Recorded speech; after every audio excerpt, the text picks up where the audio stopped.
আসসালামু আলাইকুম, কেমন আছো তোমরা? আজকে আমরা আধুনিক পদার্থবিজ্ঞান পড়ব।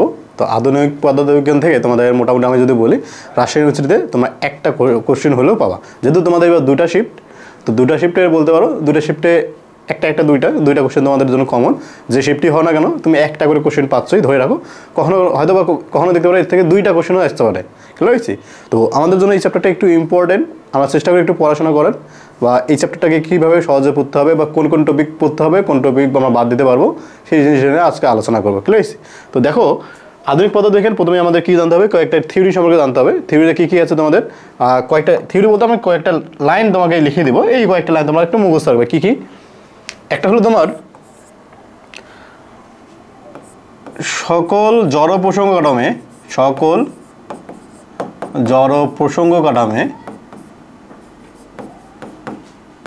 কাঠামোতে গতির সকল সূত্র প্রযোজ্য। গতির সকল সূত্র প্রযোজ্য।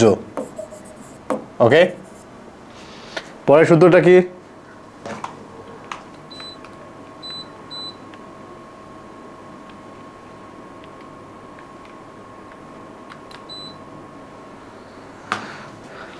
পরে একটু খেয়াল করবা, সকল অবস্থায়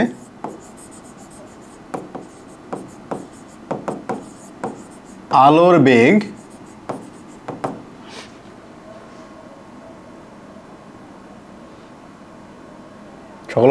শূন্য মাধ্যমে আলোর বেগ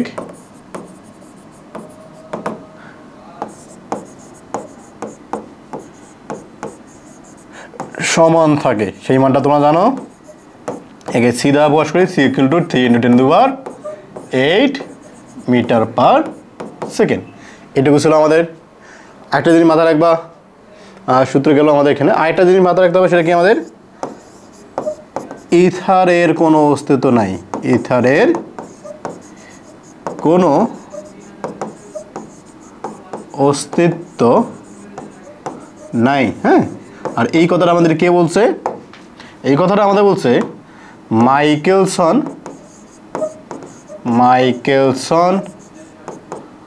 আর একজন আছে মল্লি। হ্যাঁ, দুইজন আলাদা আলাদা বিজ্ঞানী। তো মাইকেলসন মল্লি আমাদের এই কথাটা বলছে। কি হয়েছি? তো মাইকেলসন মল্লি থেকে আমরা কি জানি? ইথারের কোনো অস্তিত্ব নাই। ইথারের কোনো অস্তিত্ব নেই কে বললো? আমাদের মাইকেলসন ও মল্লি। কি হয়েছে এটুকু? আচ্ছা, তো মোটামুটি আমাদের এই কয়েকটা টপিক পড়লেই হয়ে যাবে। আরেকটা জিনিস তোমরা জানবা, লরেন্জ রূপান্তর। হ্যাঁ, লরেন্জ রূপান্তর সম্পর্কে একটু বইয়ে একটু খুঁজে দেখবা। কি হয়েছে? যার শব্দগুলো একটু রিডিং পড়ে নিবা। ওকে, যদি তুমি এইটুকু করতে পারো, মোটামুটি আমাদের থিওরি নিয়ে যতগুলো পড়াশোনা শেষ। আমাদের বলতে পারি আমরা শেষ। থিওরি নিয়ে যদি আমাদের এই চ্যাপ্টার থেকে কোনো থিওরি রিলেটেড ম্যাথ থাকে, বা থিওরি যদি বের করতে বলা হয়, তাহলে তোমরা আশা করি পাবা। কি হয়েছি? এখন আমরা যেটা পড়বো সেটা হলো আমাদের এই চ্যাপ্টারের যেটা ইম্পর্টেন্ট টপিক, সেটা তোমার দৈর্ঘ্য সংকোচন, কাল দীর্ঘায়ন, ভর বৃদ্ধি, যেটা বলো তোমরা। এই যে টপিকগুলো ছিল আমাদের, সেই টপিকগুলো নিয়ে একটু আলোচনা করবো। খেয়াল করবা, আমি এক জায়গায় সব সূত্রগুলো লিখে দেবো এখানে। এই যে তোমার যেটা আপেক্ষিকতার সূত্র যেগুলো আছে, সবগুলো আমি এখানে এক জায়গায় লিখে দেবো, এবং এরপরে কিছু তোমাদের শর্টকাট ট্রিক্স দেবো। ওই শর্টকাট ট্রিক্স থাকলে যত বড়ই ম্যাথ থাকলে কেন, তুমি খুব সহজেই কোশ্চেনটা দেখলে বুঝতে পারবা অ্যান্সারটা কী হবে। যেন আমি তোমাকে যদি বলি, এই জিনিসটা একটু ভালো করে মাথা রাখবে। হ্যাঁ, আমাদের সূত্রগুলো কী কী ছিল? তার সূত্র ছিল আমাদের এরকম, L = L0 √1 - v² / c², তাই না? L = L0 √1 - v² / c², এটা একটা সূত্র আমাদের। আর এটা কি সূত্র আছে আমাদের? M = m0 √1 - v² / c²। আর কি সূত্র আছে? আর এটা তোমার সূত্র আছে T = T0 √1 - v² / c²। খেলেছি? এটা আমাদের দেখো, দৈর্ঘ্য বলো, তুমি ভর বলো, সময় বলো, যাই বলো, তার আপেক্ষিকতার সূত্র। আর এর সাথে আমাদের একটু জিনিস জানতে হবে শক্তি রিলেটেড, যে শক্তির যে পড়াশোনাগুলো ছিল আমাদের। শক্তিতে কী কী আছে আমাদের? শক্তি রিলেটেড কী কী আছে খেয়াল করবো। শক্তিতে তোমরা জানো, যদি কোনো একটা বস্তুর ভর হয়, তাহলে তার মধ্যে শক্তি কতটুকু থাকে? m সি স্কোয়ার, এটা আমাদের টোটাল এনার্জি বা মোট এনার্জি। এটা কি আমাদের মোট এনার্জি বা টোটাল এনার্জি যাই বলো, ইকুয়াল টু কি এম নট সি স্কোয়ার। এবং ঠিক এর সাথে তোমাদের আরেকটা জিনিস জানতে হবে, সেটা কি এইচ নিউ। সেটা কি আমাদের এইচ নিউ। এমটা হচ্ছে ভর আর সিটা কি তার, সেটা হচ্ছে বেগ, তাই না, সেটা আলোর বেগ। কি হয়েছে? তো আরেকটা কি এইচ নিউ, এই নিউ থেকে তুমি যদি ভাঙা তাহলে কী পাবা, এইচ সি বাই ল্যামডা, এটাও তুমি জানো। অথবা তোমাদের এইটা মাথায় রাখতে হবে, পিসি। কি জানতে হবে আমাদের? পিসি। কি হয়েছে? তার মোট এনার্জি গুলো কি M C square, H nu, H C by lambda অথবা পিসি। আরেকটা মাথায় রাখবা, এটা হচ্ছে তোমার ইভি, ইভি।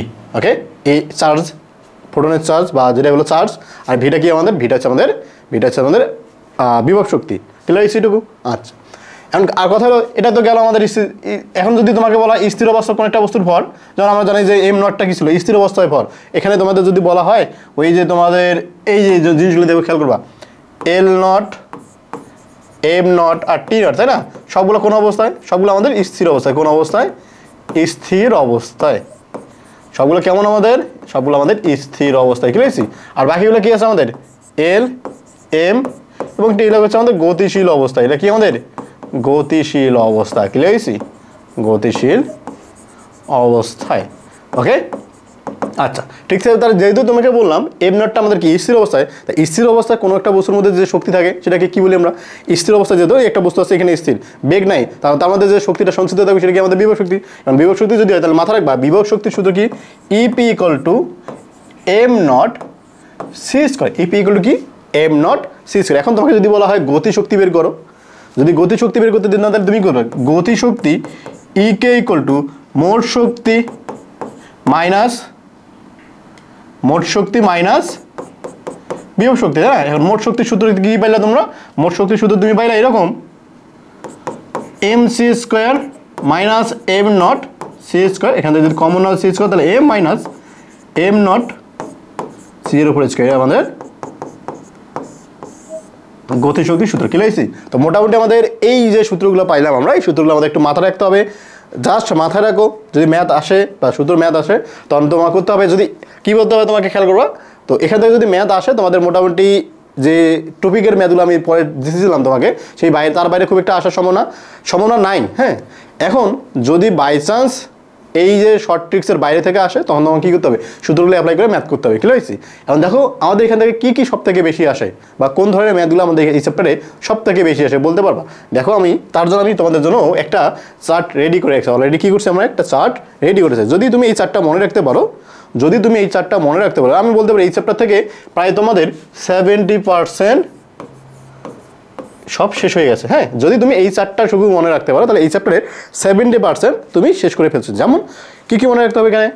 আধুনিক পদার্থবিজ্ঞান, মোটামুটি তোমাদের এই চারটার উপরই নির্ভর করে তোমাদের অ্যাডমিশনে যতগুলো আছে, তুমি যদি বল রাজশাহীতে পরীক্ষা দিবা, আমি বলতে পারি তোমাদের 70% সম্ভাবনা আছে শুধুমাত্র এই চার্ট থেকে উত্তরটা আসার। ক্লিয়ার? কেমন কীভাবে করতে হয় দেখো, খেয়াল করবো। দেখা যাচ্ছে তোমাকে 80% খেয়াল করবো, আমি একটা লাইন লিখতে হবে। প্রথম লাইনটা দেখো, প্রথম লাইনটা যদি খেয়াল করবো, দেখো 80% লেখা আছে। 80%কে আমি এটা দশমিকে প্রকাশ করছি। হ্যাঁ, 80%কে দশমিকে প্রকাশ। তোমার মাথায় রাখবা কী মাথায় রাখতে হবে দেখো, খেয়াল করবা। তুমি এখান থেকে মাথায় রাখবা কী মাথায় রাখবা কয়েকটা শব্দ। একটা হচ্ছে তোমার 0.8 যদি হয়, 0.8, হ্যাঁ, যদি কোথাও দেখো 0.8 আছে তাহলে তার অ্যান্সার হচ্ছে তোমার 0.6। অ্যান্সার কত তোমার? 0.6। বুঝতে পারছি? যদি কখনো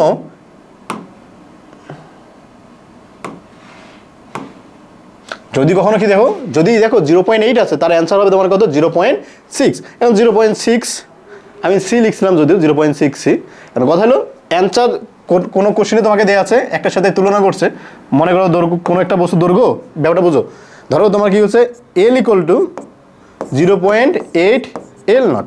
এল ইকুয়াল কী হচ্ছে তোমাকে? 0.0 এল নট। অথবা তোমাকে কী হচ্ছে? এম ইকুয়াল টু দৈর্ঘ্য সংকোচন, এটা কমে যায়, হ্যাঁ কমে গেছে, আর এখানে তোমার বৃদ্ধি পাবে।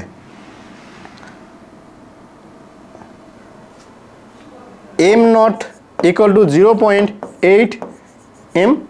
অথবা তোমাকে বললাম T not equal to 0.8 T T, বুঝতে পারছি? এই ধরনের কোশ্চেন তোমাকে দেওয়া দেবে একটা। তার মানে দেখো খেয়াল করবা, তুমি পাচ্ছ এখানে 0.8 0.8 0.8, হ্যাঁ।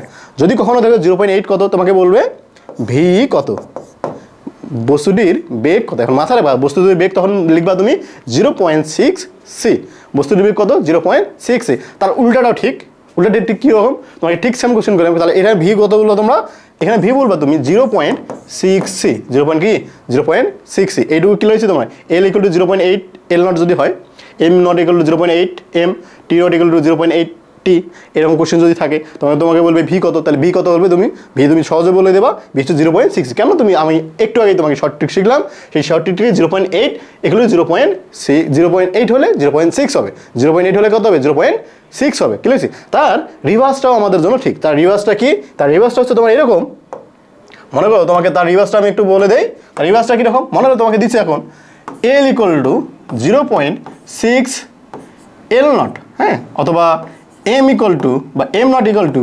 0.6 এম, অথবা T equal to 0.6 T not বা সরি টি নট, হ্যাঁ, কি হয়েছি? তো তোমাকে এই ধরনের কোশ্চেন দেওয়া থাকবে। যদি বলে এই এটা দেওয়া আসলে এটা দিয়ে তোমাকে বললো যে ভি কত, তার মাথা রাখবা যেহেতু 0.6 দিয়েছি আমি, তাই উত্তর কত হবে, উত্তর হবে আমাদের 0.8 সি। উত্তর কত লিখবা তোমরা, 0.8 সি। বুঝতে পারছি? এখানে যতগুলো ধরনের ম্যাথ আসে তোমাদের, আমি তোমাদের যতগুলো ম্যাথ আসে বা আমি এই ম্যাথ অ্যানালিসিস করে তোমাদের এই যে শখটা আমি এটা তোমাদের জন্য রেডি করে রাখছি, কি হয়েছি? এর বাইরে কোশ্চেন ব্যাংকে তুমি কোনো কোশ্চেন পাবা না আশা করি। কারণ দেখো খেয়াল করবা, একটা জিনিস বুঝলাম, পরেরটাতে দেখো কি বলছে, দেখো 0.5 মানে কি, একটা যদি অর্ধেক হয়, দেখো আমি কিন্তু সাথে সাথে ভগ্নাংশটা লিখছি, তারপরে একটার সাথে একটা সমান কি অর্ধেক, অর্ধেক যদি হয় তাহলে তুমি রেজাল্ট পাবা কত, 0.8 সি অথবা √3/2 সি। বুঝতে পারছি? খেয়াল করবা, কখনো কখনো তোমাকে এই মানটা আন্ডারে রাখতে হতে পারে, কখনো কখনো তোমাকে এমসিকে বা অপশনে তোমাকে এই মানটা দিতে পারে, কি হয়েছে? তাহলে তুমি কি করবা, √3/2 C, √3/2 C equal to 0.8 C. এটা একটা মাথায় রাখবা। আরেকটা কি রাখবা, 0.6 সি মানে কত, 1.8 × 10⁸। দেখো খেয়াল করো, যেগুলো ইম্পর্টেন্ট তোমাদের পরীক্ষা আসছে আমি সেইগুলোর মান কিন্তু লিখে রাখছি অলরেডি। বুঝতে পারছি? তো কি হলো আমাদের 0.6 সি ইকুয়াল টু কত, 1.8 10⁸। ক্লিয়ার হয়েছি? বুঝতে পারছো? ঠিক সেমভাবে √3/2 এর উত্তর কত হবে, √3/2 সি 0.8 সি।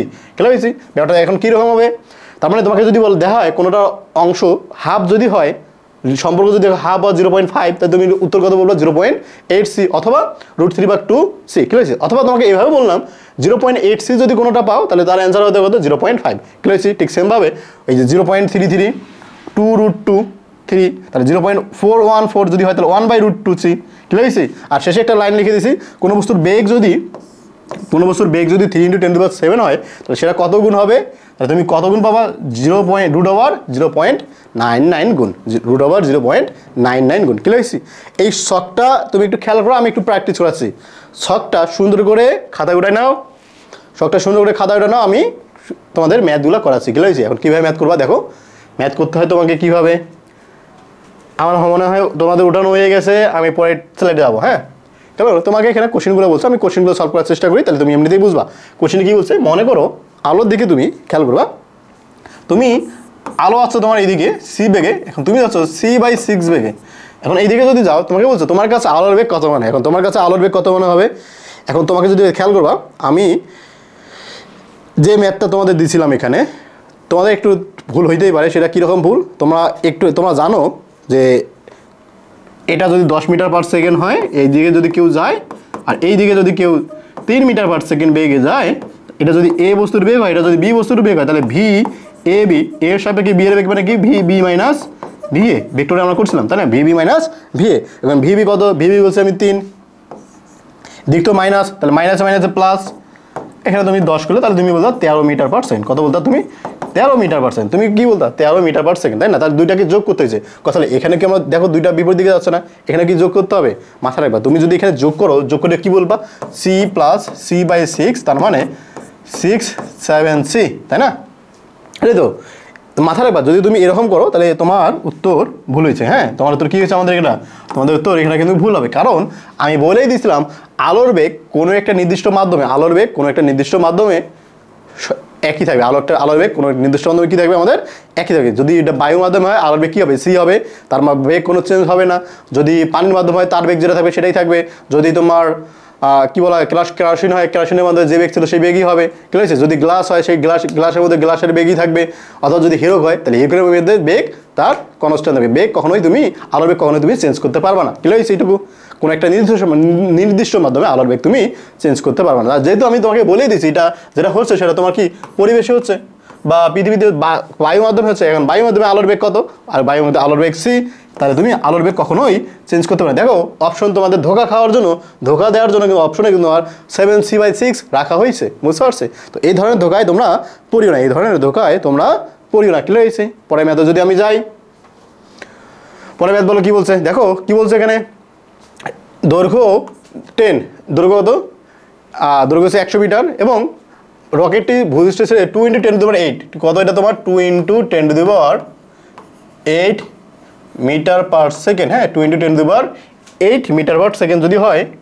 তোমাকে কী বের করতে হচ্ছে, স্থির বেগে গতিশীল লাগলে ওই অবস্থায় দৈর্ঘ্য কত হবে, কত হবে দৈর্ঘ্য কত। দৈর্ঘ্য কত দেওয়া আছে তোমাকে, 2 × 10⁸, 2 × 10⁸।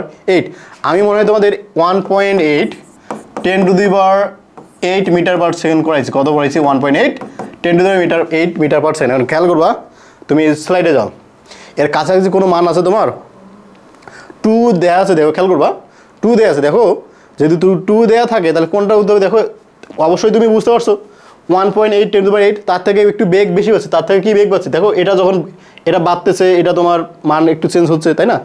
তার মানে তুমি দেখো কাছাকাছি মান পাচ্ছ তুমি এটাই, তাই না, এটা একটা কাছাকাছি, তার মানে তুমি বুঝতেই পারছো হয় এটা 80% কাছাকাছি উত্তর হবে, কত হবে তোমার 80% কাছাকাছি। এখন 80% কাছাকাছি কত উত্তর হবে, যেটা তুমি অপশনে পাবা সেই মানটা বসাই দেবে। তার মানে তুমি বলতেই পারছো, আমি সহজ করে যদি তোমাকে দেই, এটা যদি বলতাম আমি 1.8 10⁸, তাহলে তুমি কত বলতা, তুমি বলতা দৈর্ঘ্য কত হবে, দৈর্ঘ্য হবে তোমার 80, দৈর্ঘ্য কত হবে তোমার 80 মিটার, ঠিক আছে, দৈর্ঘ্য হবে কত 80 মিটার, কিন্তু তোমাকে দিছি কত 2 × 10⁸, 2 × 10⁸, তাহলে কী হবে তোমার মাথা রাখবে একটু 80 থেকে একটু কমে যাবে ব্যাপারটা। যদি আরোভাবে যদি করতে চাও তাহলে তুমি করবা এইভাবে, যদি তুমি সূত্র অ্যাপ্লাই করে করতে চাও তাহলে সূত্র অ্যাপ্লাই করে করলে কীভাবে করবা, দেখো খেয়াল করবা, সূত্র অ্যাপ্লাই করলে তুমি জানো কী দেওয়া আছে তোমাকে, রকেটের দৈর্ঘ্য দেওয়া আছে গতিশীল অবস্থায়, তার মানে L = L0 √1 - v²/c², ঠিক আছে। তা স্থির অবস্থায় বেগ কত ছিল 100 মিটার, গতিশীল অবস্থাটা বের করতে হবে। L = L0 100 √1 - v²/c² মানে কি, v এর মান কত 2 × 10⁸, 3 × 10⁸, তারপরে স্কোয়ার 2 × 10⁸, তার মানে তুমি এটা পাচ্ছ, এটা 100 √1 - দেখো খেয়াল করো, উপরে তোমার 4 নিচে তোমার 9, তাহলে তুমি 100 √, দেখো খেয়াল করো, উপরে তোমার কত হচ্ছে তোমার 5 নিচে তোমার 9, হ্যাঁ। এই যে ক্যালকুলেশন, এই ক্যালকুলেশন করা তোমাদের জন্য ক্যালকুলেটর ছাড়া খুব ইজি হবে, ক্যালকুলেটর ছাড়া তোমাদের জন্য কি ইজি হবে, খুব মনে হয় না ক্যালকুলেটর ছাড়া খুব একটা ইজি হবে, কি হয়েছে। এই কারণে কী অপশন দেখবা 0.8 বা 80 মিটারের কাছাকাছি যেটা উত্তর, তার মানে এর কাছাকাছি কোনো একটা যেটা উত্তর পাবা সেটা উত্তর তোমার উত্তর কাছাকাছি, হ্যাঁ, এর কাছাকাছি উত্তরটা হবে, ঠিক আছে, বুঝতে পারছো এটুকু, হ্যাঁ। আচ্ছা পরের ম্যাথটা যদি যাও তাহলে আরও ক্লিয়ার হওয়ার কথা। পরের ম্যাথটা কী বলছে দেখো, চলন্ত অবস্থায় একটি রকেটের দৈর্ঘ্য এর স্থির অবস্থায় দৈর্ঘ্যের অর্ধেক হলে, চলন্ত অবস্থায় একটি রকেটের দৈর্ঘ্য স্থির অবস্থায় দৈর্ঘ্যের অর্ধেক হলে এটি আলোর বেগের কত অংশ যায়, খেয়াল করবো আলোর বেগের কত অংশ, খেয়াল করো কী বলছে তোমাকে, রকেটের দৈর্ঘ্য স্থির অবস্থায় দৈর্ঘ্যের অর্ধেক, তাই রকেটের দৈর্ঘ্য L0/2,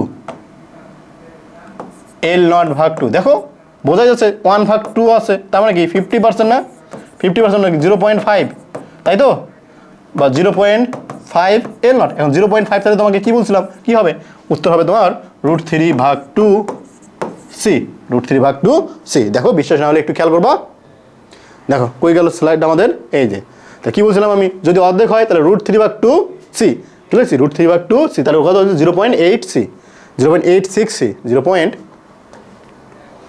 কই গেল আমাদের এখানে ম্যাথটা, লাস্ট ম্যাথটা কোথায় গেল, এটা তুমি বলতে পারো এরকম 0.86c, 0.86c, কিলো হয়েছে এটুকু, বুঝতে পারছো তো। আচ্ছা পরে ম্যাথে যাই, যদি ম্যাথ ছাড়াই কিন্তু আমরা করতেছি, দেখো পরেরটা কী বলছে, 100 মিটার এবং 50 মিটার, তাই না, 100 মিটার দৈর্ঘ্য 100 মিটার, প্রস্থ 50 মিটার, কোনো রকেট প্রস্থ বরাবর 0.8 সি বেগে গতিশীল হলে রকেট আরোহী মাঠের কত পরিমাপ করবে? খেয়াল করবা, কোন বরাবর গতিশীল হয়েছে? গতিশীল হয়েছে কিন্তু স্যার প্রস্থ বরাবর। গতিশীল কোন বরাবর হয়েছে? গতিশীল হয়েছে কিন্তু তোমার প্রস্থ বরাবর। এখন কথা মাথা রাখবা, যে বরাবর গতিশীল হবে, যে বরাবর গতিশীল হবে, যে বরাবর গতিশীল হবে শুধু সেই বরাবর, শুধু সেই অক্ষেরই, হ্যাঁ, শুধু সেই অক্ষের আপেক্ষিকতা সূত্র ব্যবহার করতে হবে। আপেক্ষিকতার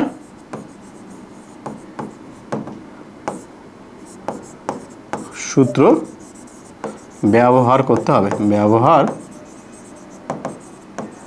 করতে হবে।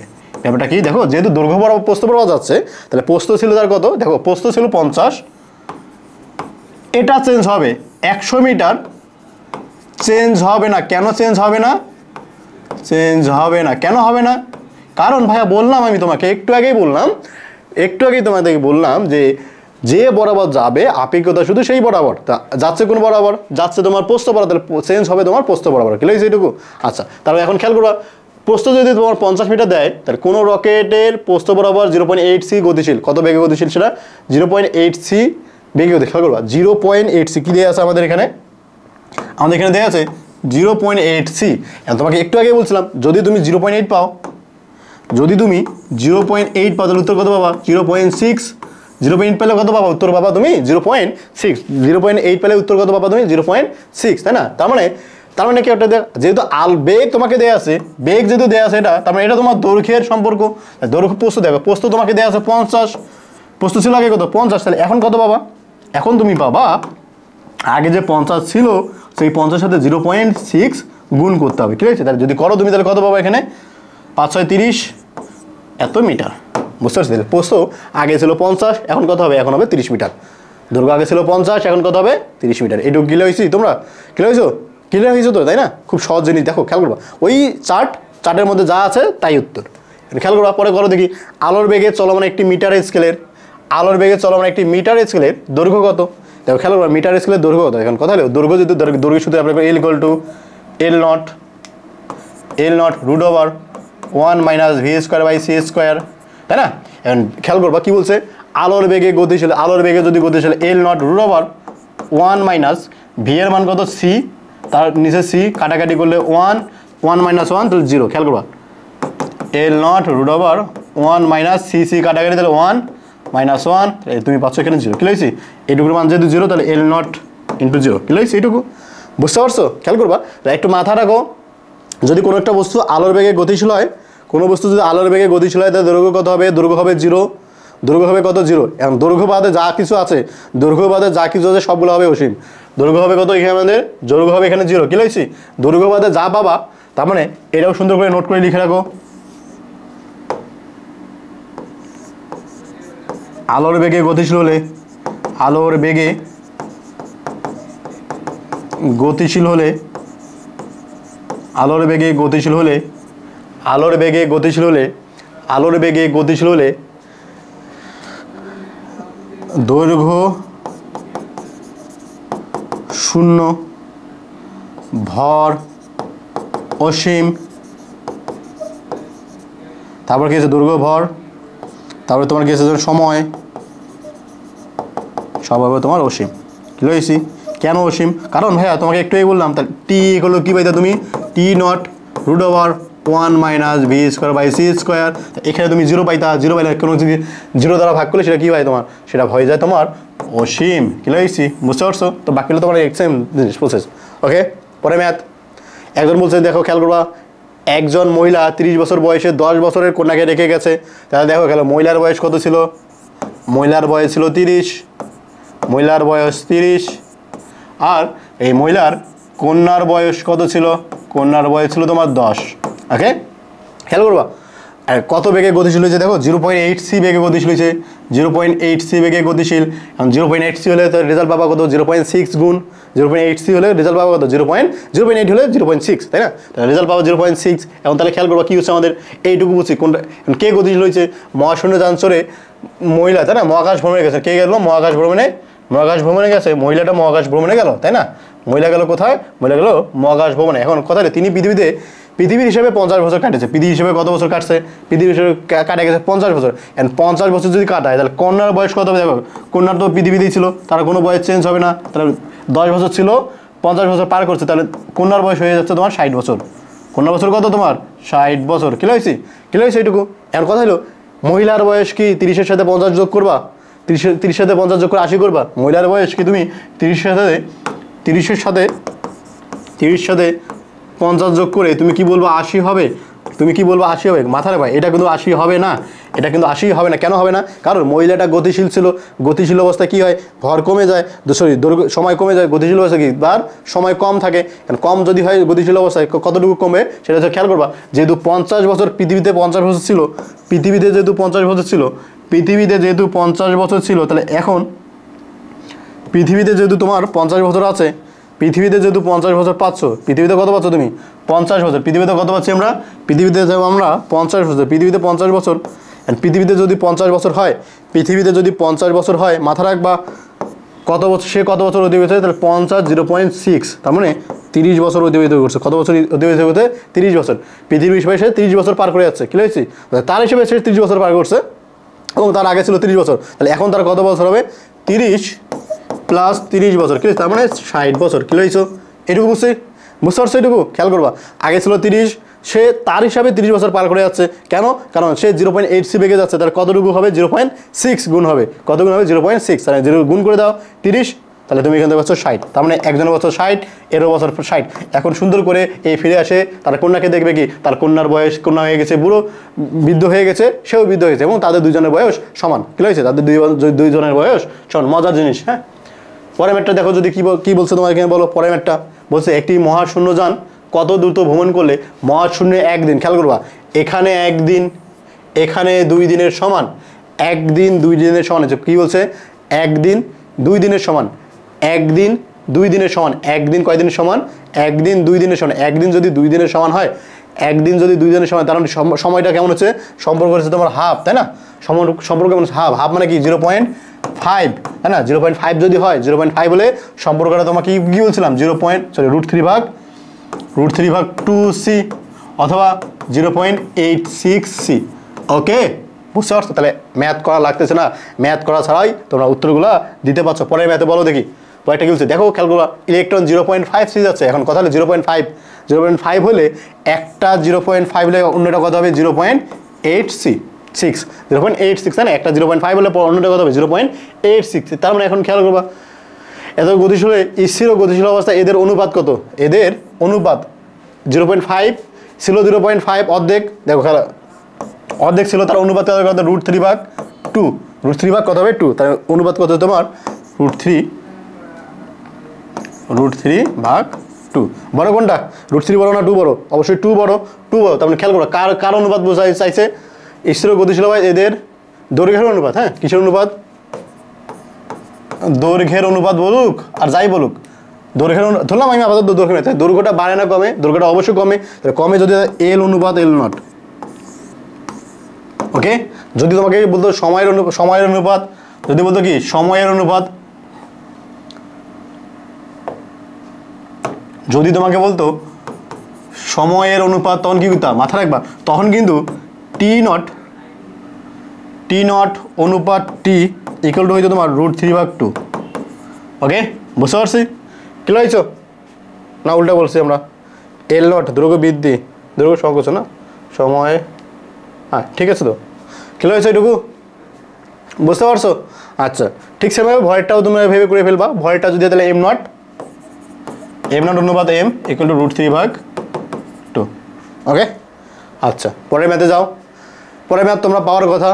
কি বলছে তোমাদের, একটি স্থির বস্তু বিস্ফোরণের মাধ্যমে দুটি 1 কেজি নিশ্চল ভরের মান M0 এর মান দেওয়া আছে, 1 কেজি 2টা ভর ছিল। এখন নিশ্চল ভর বিশিষ্ট খণ্ডে বিভক্ত হলো, তাই না?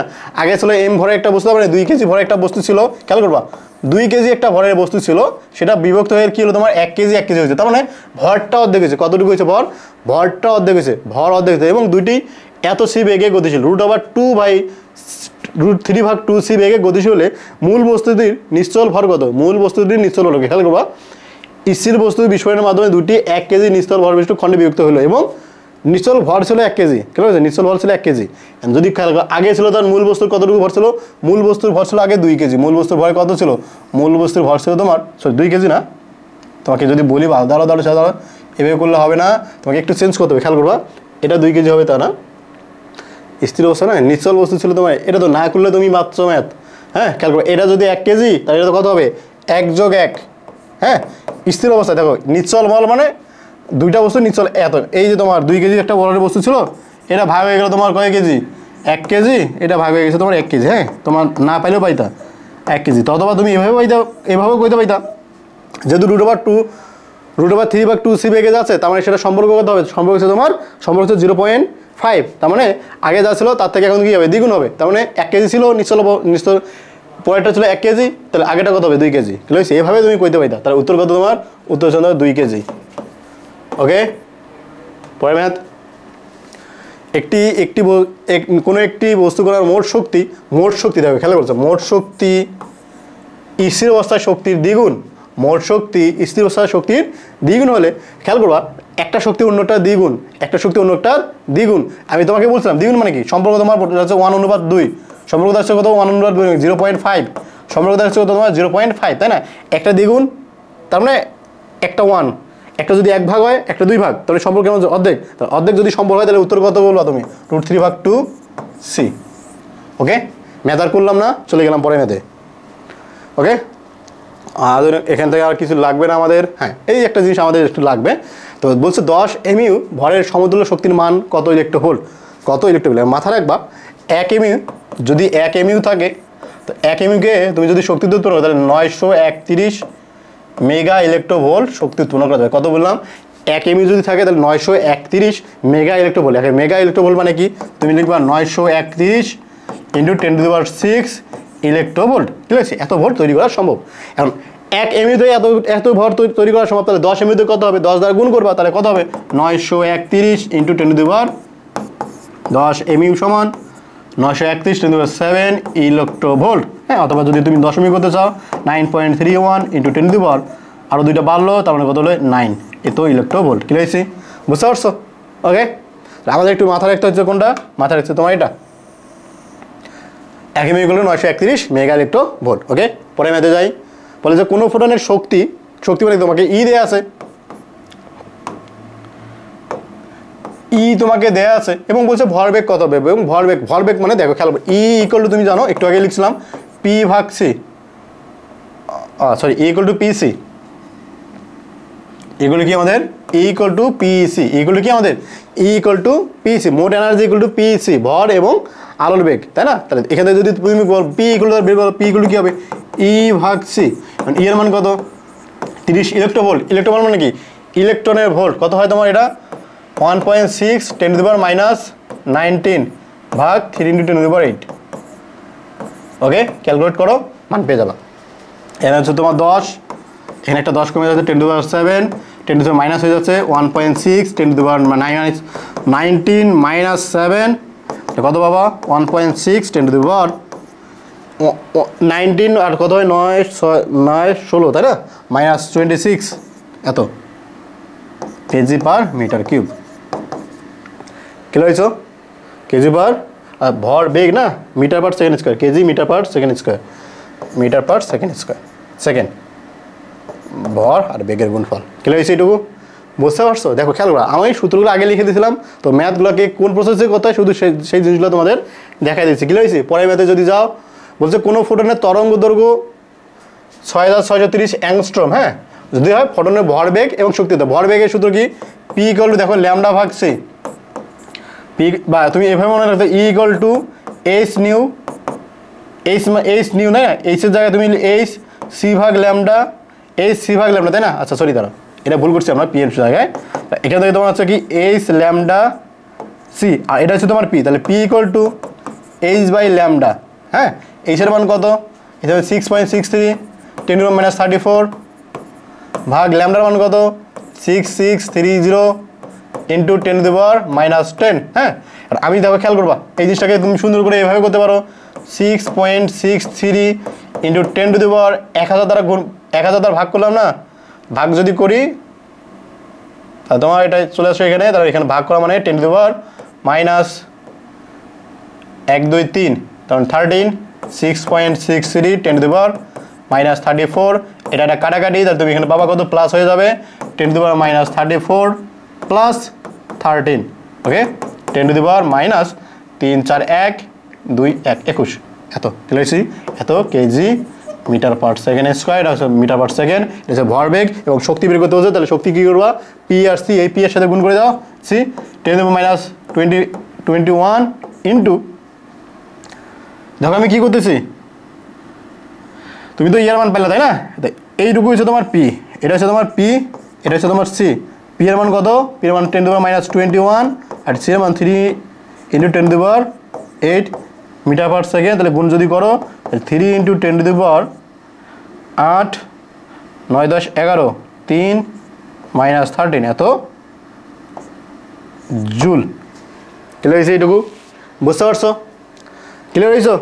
ওকে, পরে ম্যাথ পরে বলছে তোমার, এটা হচ্ছে তোমার হাইজেনবার্গের অনিশ্চয়তার নীতি। তোমাকে কি বলতে পারো, এইটা আমাদের এই চ্যাপ্টারের শেষ একটা ম্যাথ। হাইজেনবার্গের অনিশ্চয়তার নীতি কী ছিল? তোমাকে বলছিল delta x into delta P equal two h/4 পাই, তাই না? ক্লিয়ার হয়েছে? h/4 পাই, এটা আমি কিছু একটা থাকে, এই মানটা আমার একটু মনে নাই, তুমি একটু বই দেখে একটু দেখে নিও। হ্যাঁ, এই মানে ঠিক আছে কিনা। তো হাইজেনবার্গের অনিশ্চয়তা নীতি বলছে তুমি যদি ডেল্টা এক্স মানে কি অবস্থান যদি নির্ভুল হয়, অবস্থান নির্ণয় যদি নির্ভুল হয়, নির্ভুল যদি হয় অবস্থান নির্ণয়, নির্ভুল মানে কি ডেল্টা এক্স এর মান যদি 0 হয়, ডেল্টা এক্স এর মান যদি 0 হয়, তাহলে তুমি ভরবেগ নির্ণয় করতে পারবা না, নির্ণয় করা যাবে না। হ্যাঁ, খেয়াল করবা, এটা যদি নির্ভুল হয় তাহলে তুমি এটা নির্ণয় করতে পারবা না। একটা যদি নির্ভুলভাবে নির্ণয় করো তো তুমি আরেকটা নির্ণয় করতে হবে, অথবা তুমি এটাও বলতে পারে তোমাকে, এটা যদি তোমার নির্ভুল হয়, এটা নির্ভুল হলে এটা নির্ণয় করা যায় না, তার মানে তুমি যদি কোনো বস্তুর অবস্থান 100% নির্ণয় করো তো তুমি ভরবেগ নির্ণয় করতে পারবে না। কোনো কিছু যদি ভরবেগ 100% নির্ণয় করো তাহলে তুমি সেই বস্তুর অবস্থান কোনোভাবে নির্ণয় করতে, যেটা তোমাকে এখানে দেওয়া আছে। দেখো ডেল্টা এক্স যদি 0 হয় তার মানে কি ভরবেগ তুমি যদি অবস্থান নিখুঁতভাবে তৈরি করো তাহলে এটা নির্ণয় করা যাবে না, তার অসীম। আর এটা যদি অসীম হয় তাহলে এটা হচ্ছে তোমার 0। বুঝতে পারছো? এটুকু ক্লিয়ার হয়েছো?